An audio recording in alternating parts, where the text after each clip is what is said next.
Hello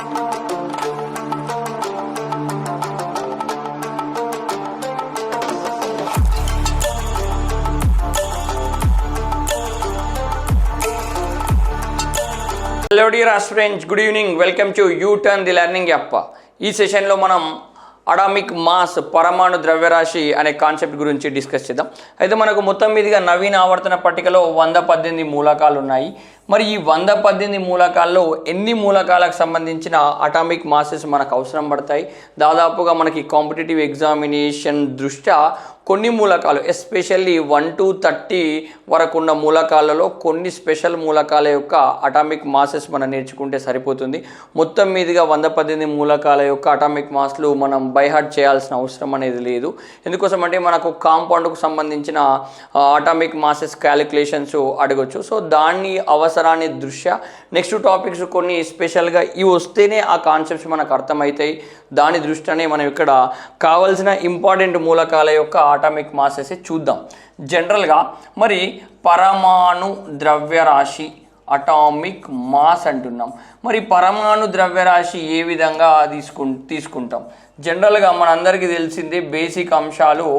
ఇది పరమాణు అనుకుందాం. పరమాణు మధ్యస్థానంలో ఏముంటుంది? కేంద్రకం అనేది ఉంటుంది. కేంద్రకం లోపల ఏముంటుంది? ప్రోటాన్లు, న్యూట్రాన్లు ఉంటాయి. ఈ కేంద్రకం చుట్టూ ఏం తిరుగుతూ ఉంటాయి? ఎలక్ట్రాన్లు అనేవి తిరుగుతూ ఉంటాయి.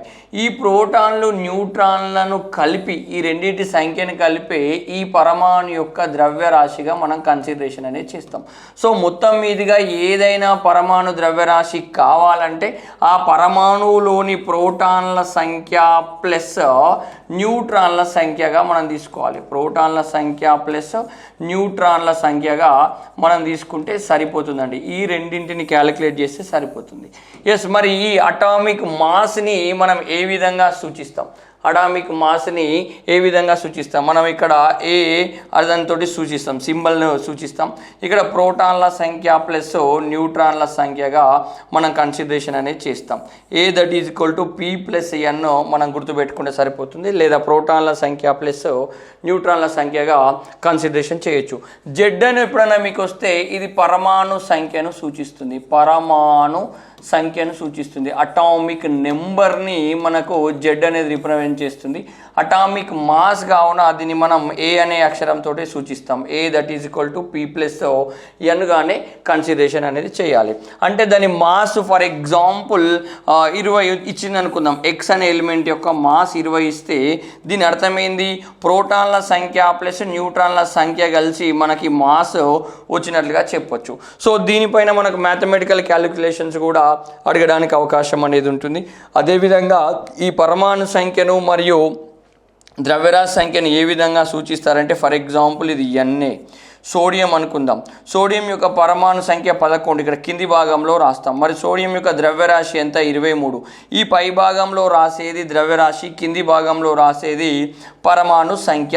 ఇక్కడ కన్ఫ్యూజ్ అనేది కావద్దండి. కింది భాగంలో ఉండేది ఒక్కొక్కసారి మనకు ఇక్కడ కూడా మెన్షన్ చేస్తారు. అది పెద్ద ప్రాబ్లం ఏం కాదు. ఇక్కడ కూడా మెన్షన్ చేస్తారు. ఏది రాసినా కానీ ఏం ఇబ్బంది కాదు. కింది భాగంలో ఉన్నది పరమాణు సంఖ్య, పై భాగంలో ఉన్నది ద్రవ్యరాశి సంఖ్యగా కన్సిడరేషన్ అనేది చేయాలి. రైట్. మరి ముఖ్యమైన వాటి గురించి ఒక్కసారి గమనిస్తే మనకు హైడ్రోజన్ సంబంధించిన పరమాణు సంఖ్య అటామిక్ మాస్, హైడ్రోజన్ పరమాణు సంఖ్యనేమో ఇక్కడ 1 అండి.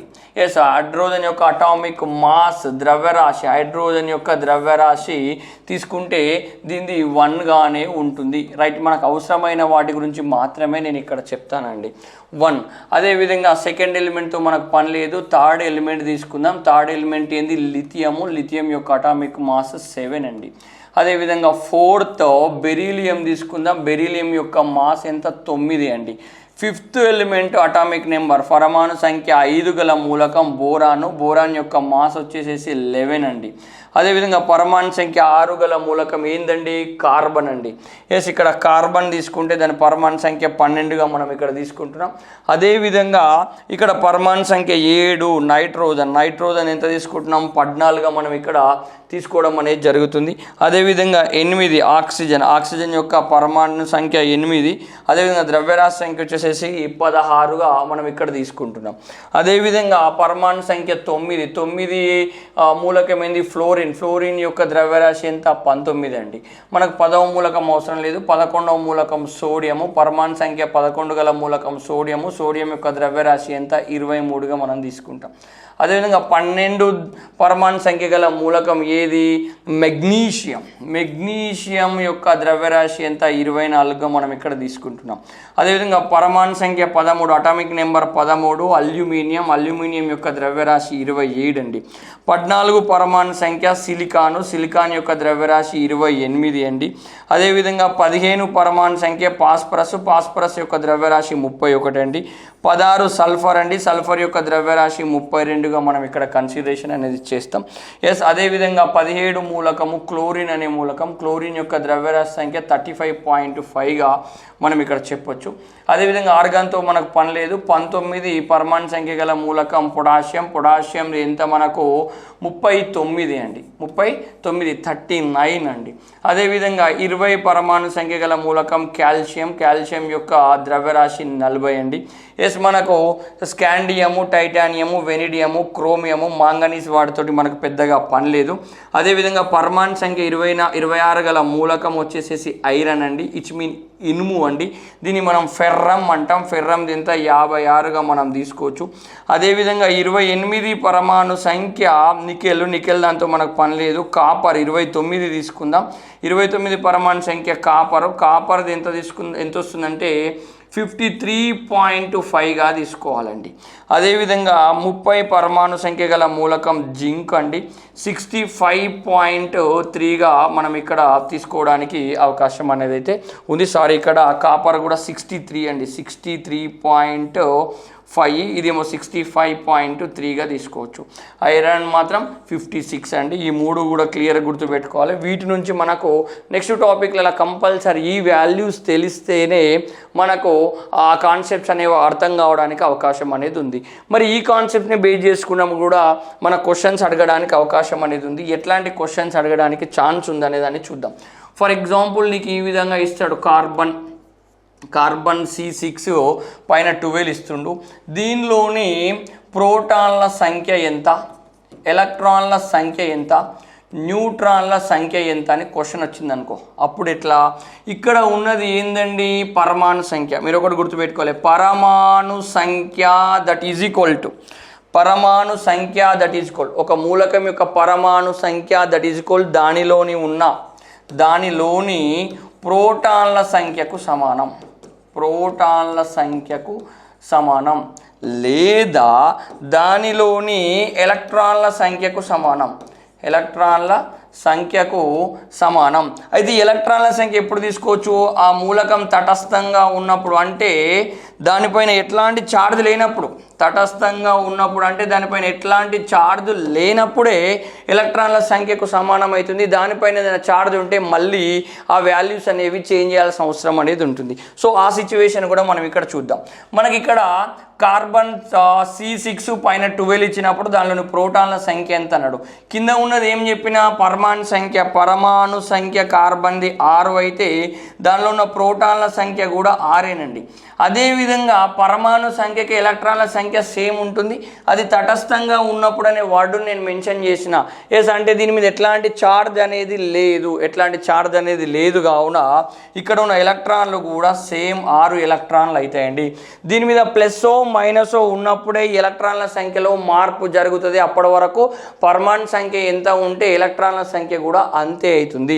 బట్ ఇక్కడ న్యూట్రాన్ల సంఖ్య ఎంత అని అడిగిండు.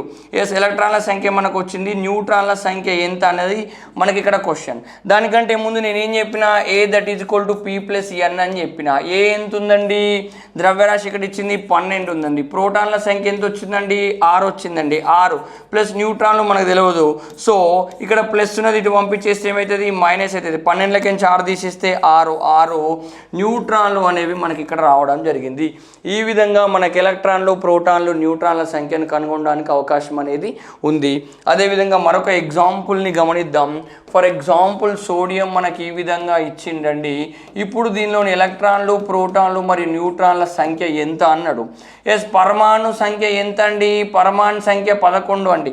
పరమాణు సంఖ్య 11 అన్నప్పుడు ప్రోటాన్ల సంఖ్య ఆటోమేటిక్గా 11ఏనండి.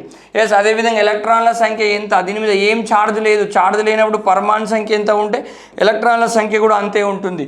మరి న్యూట్రాన్ల సంఖ్య అన్నప్పుడు A that is equal to P+N. A ఎంత ఉందండి? ఏ 23 ఉందండి. 23. ప్రోటాన్ల సంఖ్య ఎంత అండి? ప్రోటాన్లు 11 అండి. న్యూట్రాన్లు మనకు తెలియదు. సో ఇక్కడ ప్లస్ ఉంది, ఇటు వస్తే మైనస్ అవుతుంది. 23 - 11 దట్ ఈజ్ ఈక్వల్ టు న్యూట్రాన్ల సంఖ్య, ఇచ్ మీన్ 12 న్యూట్రాన్స్ మనకు రావడం జరిగింది. మీరు ఇక్కడ గమనించవచ్చు, mass that is equal to, mass అంటే A that is equal to P+N అని చెప్పాను కదా.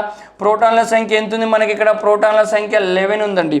న్యూట్రాన్ల సంఖ్య ఎంత ఉంది? 12 ఉందండి. 11 + 12 ఎంత వస్తుందండి? 23. 23 ఇక్కడ చూసుకోండి, వచ్చేసిందా రాలేదా? వచ్చేసింది. ఇట్లాంటి మనకు మ్యాథమెటికల్ క్వశ్చన్స్ కూడా మనకు అడగడానికి అవకాశం అనేది ఉంది. అదేవిధంగా సార్ ఛార్జ్ ఉంటే ఎట్లా అంటాం? మనకి ఫర్ ఎగ్జాంపుల్ F-1 ఉందండి. F-1 ఉంది. మనకు ప్రతిసారి కింద పైన ఇవ్వచ్చు, ఇవ్వకపోవచ్చు, ఇట్లని ఇచ్చేసిండి ఈసారి. సో మీ కన్వీనియంట్ కోసం నేను కూడా ఈసారి వాల్యూ ఇస్తున్నా. ఫర్ ఎగ్జాంపుల్ ఫ్లోరిన్ పరమాణు సంఖ్య 9 అండి. ఎస్, ద్రవ్యరాశి సంఖ్య వచ్చేసేసి 19 అండి. ఎస్, ఈ విషయాన్ని గుర్తుపెట్టుకొని దీనిలోని ఎలక్ట్రాన్ల సంఖ్య, ప్రోటాన్ల సంఖ్య మరియు న్యూట్రాన్ల సంఖ్య ఎంత అనేది క్వశ్చన్ మనకు అడిగితే, ఇప్పుడు పరమాణు సంఖ్య ఎంత రాసుకోవాలి? ఫస్ట్ 9 రాసుకోవాలి, యాజ్ ఇట్ ఈజ్. పరమాణు సంఖ్య ఎంత ఉంటే ప్రోటాన్ల సంఖ్య అంతే ఉంటుంది. పైన ప్లస్ ఉండని మైనస్ ఉండని మనకు సంబంధం లేదు అండి. ప్రోటాన్ల సంఖ్య మాత్రం యాజ్ ఇట్ ఈజ్గా ఉంటుంది. దాంట్లో ఎట్లాంటి మార్పు అయితే జరగదు. సో పరమాణు సంఖ్య ఎంత ఉంది? 9 ఉంది. పరమాణు సంఖ్య 9 ఉన్నప్పుడు ప్రోటాన్ల సంఖ్య కూడా ఎంత ఉంటుంది? 9 ప్రోటాన్లు అనేవి దీంట్లో ఉంటే దాంట్లో ఏం ప్రాబ్లం లేదు. సరే, ఎలక్ట్రాన్ల సంఖ్య వచ్చేసేసరికి ఫస్ట్ నువ్వేం రాయాలి? పరమాణు సంఖ్య ఎంత? 9 రాసుకోవాలి, యాజ్ ఇట్ ఈజ్ రాసేసినావు. ఇక్కడ పైన ఏముందండి? మైనస్ ఉందండి. మైనస్ ఉంటే నువ్వేం చేయాలి? జస్ట్ ప్లస్ పెట్టాలి. ప్లస్ ఉంటే మైనస్ పెట్టు, మైనస్ ఉంటే ప్లస్ పెట్టు. ఇంతే ట్రిక్. ఇక్కడ ఎలక్ట్రాన్ల సంఖ్య క్యాలిక్యులేషన్ చేసేటప్పుడు ఇక్కడ పైన మైనస్ ఉంటే కింద ప్లస్ పెట్టు, పైన ప్లస్ ఉంటే కింద మైనస్ పెట్టు. ఓకే, పైన ఎంత వాల్యూ ఉంది? 1 ఉంది. 1 రాసేసేయి. 9 + 1 10 ఎలక్ట్రాన్లు అనేవి ఉంటాయండి. మరి what about that neutrons? Neutrons ఎంత అంటే ఆల్రెడీ వీడియో మనకి ఏమి ఇచ్చేసిండు? A that is equal to P+N సూత్రం తెలుసు మనకు. 19 ఇచ్చేసిండు పరమాణు ద్రవ్యరాశి. ప్రోటాన్ల సంఖ్య ఆల్రెడీ నీకు తెలుసు 9, న్యూట్రాన్లు తెలియదు. ఇక్కడ ప్లస్ ఉంది, ఇటు మైనస్ చేస్తే 19 - 9 that is equal to N. ఓవరాల్గా 10 న్యూట్రాన్స్ అనేవి మనకి ఇక్కడ ఉంటాయండి. దాంట్లో డౌట్ అనేది ఏం లేదు.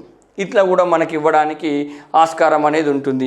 అదేవిధంగా ఇంకొక రకంగా మన క్వశ్చన్ ఏ విధంగా అడగడానికి ఆస్కారం ఉంది జనరల్గా చూద్దాం. O-2 ఇచ్చేసిండండి. O-2 ఇచ్చేసేసి ఎలక్ట్రాన్ల సంఖ్య ఎంత, ప్రోటాన్ల సంఖ్య ఎంత, న్యూట్రాన్ల సంఖ్య ఎంత, మాస్ ఎంత అని మనకు అడిగిండు క్వశ్చన్. 4 క్వశ్చన్స్ ఒకటే దాంట్లో ఫ్రేమ్ చేసిండు. ఓ అంటే ఏంది? ఫస్ట్ నీకు ఇది ఆక్సిజన్ అండి. ఆక్సిజన్ యొక్క పరమాణు సంఖ్య నీకు ఐడియా రావాలి. ఎస్, ఆక్సిజన్ యొక్క పరమాణు సంఖ్య ఎంత? 8. ఎస్, ఇప్పుడు ఈ పరమాణు సంఖ్య నీకు తెలిసినప్పుడే ఈ ఆన్సర్ చేయగలుగుతావు. నీకు పరమాణు సంఖ్య తెలియదనుకో ఆన్సర్ పోయినట్లే. పరమాణు సంఖ్యతో పాటు ద్రవ్యరాశి కూడా తెలవాలి అండి. ఎందుకు ద్రవ్యరాశి తెలవాలి? ద్రవ్యరాశి లేనిది కూడా నీకు ఇక్కడ ఆన్సర్ రాదు. నేను ఆల్రెడీ ఇందాక చెప్పాను, మోస్ట్ ఇంపార్టెంట్ దాంట్లో మనం ఇక్కడ క్లియర్గా డిస్కస్ చేసినాం. చూడండి, ఇవంతా కూడా మాస్ అనేది మనకు ఉంది. ఈ వాల్యూ తెలిసినప్పుడే ఈ ఆన్సర్ మనకు వస్తుంది. సో ఆక్సిజన్ ఎంత అండి? 16 అనేది ఉంటుంది మనకు. ఆక్సిజన్ యొక్క ద్రవ్యరాశి 16 అనేది మనకు తెలిసి ఉండాలి. ఈ ఒక్కటి కూడా తెలియకపోయినా కష్టమవుతుంది. నేను ఇందాక రాయించింది, ఇందాక చెప్పింది కంపల్సరీగా నోట్ చేసుకునే ప్రయత్నం అయితే చేయండి. సో ద్రవ్యరాశి 16 ఉందండి. పరమాణు సంఖ్య 8 ఉంది. ప్రోటాన్ల సంఖ్య ఈజ్ ఈక్వల్ టు పరమాణు సంఖ్య కావున 8 ప్రోటాన్లు అండి. ఎలక్ట్రాన్ల సంఖ్య ఏంటి? ఎస్, పరమాణు సంఖ్య ఎంత ఉంటే అంత ఫస్ట్ రాసుకున్నావు. పైన ఏముంది? మైనస్ ఉంది. కింద ఏం చేయాలా? ప్లస్ పెట్టాలా. మైనస్ ఉంటే ప్లస్ పెడతావు, ప్లస్ ఉంటే మైనస్ పెడతావు.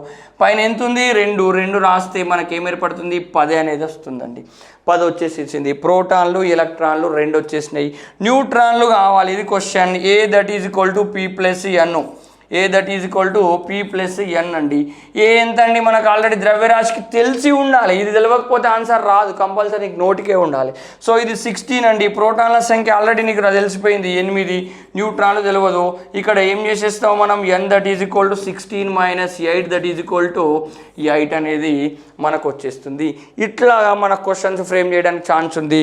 అదేవిధంగా ఇంకో రకం కూడా మనకు క్వశ్చన్స్ అడగడానికి ఛాన్స్ అనేది ఎక్కువగా ఉంటుందండి. ఏందనే దాన్ని ఒక్కసారి గమనిద్దాం. ఇట్లా కూడా మనకు అడగచ్చు. నైట్రోజన్ ఇచ్చేసిండు, నైట్రోజన్లోని ఎలక్ట్రాన్ల సంఖ్య 7 అని ఇచ్చిండు వాడే. అదేవిధంగా న్యూట్రాన్ల సంఖ్య ఎంత ఇచ్చేసిండు, ఇక్కడ కూడా 7 అనేది ఇచ్చిండు. అయినా ప్రోటాన్ల సంఖ్య ఎంత, ద్రవ్యరాశి ఎంత అని క్వశ్చన్ని ఫ్రేమ్ చేసిండండి. ఇట్లాంటి దానికి మనం ఆన్సర్ ఏం చేయాలి, ఫస్ట్ మనకు ప్రోటాన్లు ఉంటే పరమాణు సంఖ్య రావడానికి ఛాన్స్ ఉంది. లేదు నైట్రోజన్ అంటే డైరెక్ట్ నోటికి ఉంటుంది, పరమాణు సంఖ్య గది తెలియదా సార్ అంటే ఓకే, తెలిసిన వాళ్ళు ఓకే, తెలియని వాళ్ళ కొరకు ఇక్కడ ఎలక్ట్రాన్ల సంఖ్య ఎంత ఉంది, 7 ఉంది. ఎలక్ట్రాన్ల సంఖ్య 7 ఉన్నప్పుడు దేనికి ఈక్వల్ ఉంటుందని చెప్పిన, పరమాణు సంఖ్యకి ఈక్వల్ ఉంటుందని చెప్పిన. పైన ప్లస్ ఉంటేనేమో మైనస్ చేస్తావు, మైనస్ ఉంటేనేమో ప్లస్ చేసుకుంటావు. కానీ సో ఇక్కడ ఏం లేనప్పుడు నువ్వు సేఫ్ జోన్, ఎలక్ట్రాన్లు 7 ఉన్నాయి కావున పరమాణు సంఖ్య కూడా ఆటోమేటిక్గా 7గానే అయిపోతుంది, దానికి చేంజ్ అనేది ఏం లేదు. పరమాణు సంఖ్య 7 వస్తే దీంతో ప్రోటాన్ల సంఖ్య కూడా ఎంత, 7. ప్రోటాన్ల సంఖ్య 7 వచ్చేసింది.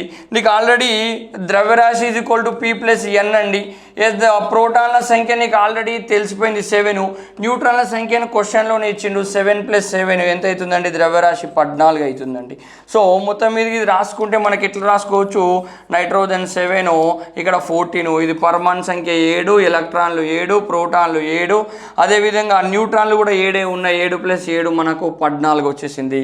ఇట్లాంటి క్వశ్చన్స్ కూడా మనకు అడగడానికి ఆస్కారం అనేది ఎక్కువగా ఉందండి. కంపల్సరీగా నేను ఫస్ట్ చెప్పిన టేబుల్ వస్తేనే ఇట్లాంటి ఆన్సర్స్ మనం చేయడానికి ఛాన్స్ అనేది అయితే ఉంటుంది. దీన్ని బేస్ చేసుకునే మనం రిమైనింగ్ కాన్సెప్ట్స్ అన్నీ కూడా ఇక్కడ క్లియర్గా డిస్కస్ చేసే ప్రయత్నం అయితే